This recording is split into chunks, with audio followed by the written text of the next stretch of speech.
14 বছর বয়স থেকে গান গাওয়া শুরু করেন শ্রেয়া ঘোষাল। শুধু বাংলা নয়, গোটা দেশ থেকে ভরে ভরে পেয়েছেন ভালোবাসা। কদিন আগেই ধুমধাম করে শ্রেয়ার 41 বছরের জন্মদিন পালন হলো ইন্ডিয়ার আইডলের সেটে।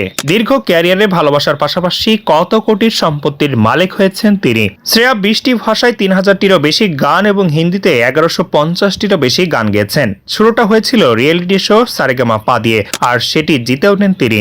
পরবর্তীতে দেবদাসের তার গান যেমন বৈরি পিয়া, সিলসিলা ইয়ে চাহাত কা দিয়ে পৌঁছে যায় জনপ্রিয়তার শীর্ষে। বেশ কয়েকটি সংবাদ মাধ্যমের প্রতিবেদন অনুসারে শ্রেয়ার মোট সম্পত্তির পরিমাণ 240 কোটি টাকা, যা মূলত এসেছে সঙ্গীত ক্যারিয়ার থেকে। গোটা বিশ্বজুড়ে লাইভ শো করে থাকেন শ্রেয়া, আর টিকিটের দামও থাকে আকাশ ছোঁয়া।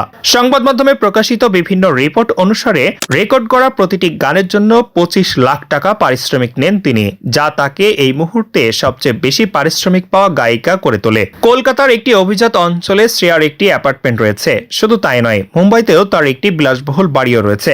শ্রেয়া ঘোষালের গাড়ির তালিকাও চোখ ধাঁধানো, যার মধ্যে রয়েছে একটি BMW 5 সিরিজ, একটি রেঞ্জ রোভার স্পোর্ট এবং একটি মার্সিডিজ বেঞ্জ এস ক্লাস, যার দাম যথাক্রমে 77 লাখ, 43 লাখ, 60 লাখ এবং 30 লাখ টাকা।